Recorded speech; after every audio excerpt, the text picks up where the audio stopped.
Tõnu Kaljuste. Tere jälle! Nüüd läheb jälle edasi laulmiseks.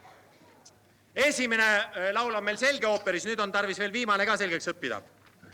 Vaadake, selles viimases laulus on lisaks laulmisele tarvis teha ühte niisugust liigutust. Pange hästi tähele. See on väga raske liigutus. Saame hakkama. Terekest. Läks. Kõige meeldejäämad on ikka need partituurid, mida sa esimest korda teed, et ei ole keegi kuskil varem teinud. Ammustage huulde.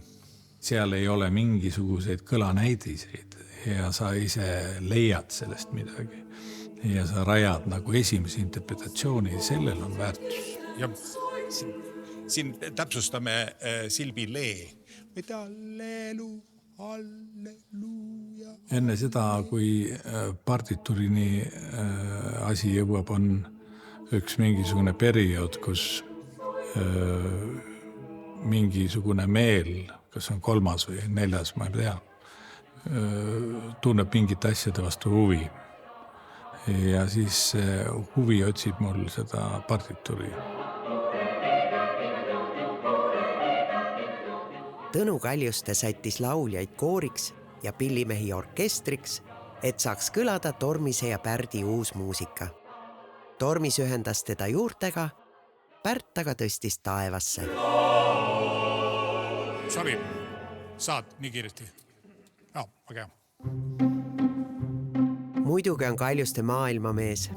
Tihti võib teda kohata lennujaamades ja mainekas kontserdisaalides üle ilma.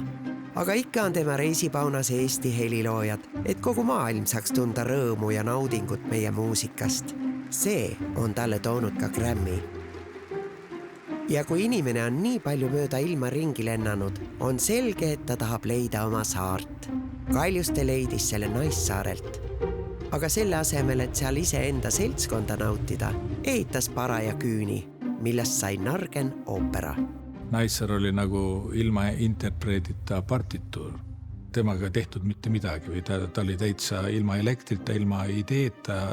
See on ju nii põnev just aretada taolisest asjast, taolisest maast, kus ei ole tegevust, äratada seal midagi. See protsess on sama nagu partituuri. Seal parimad lauljad on ikka linnud.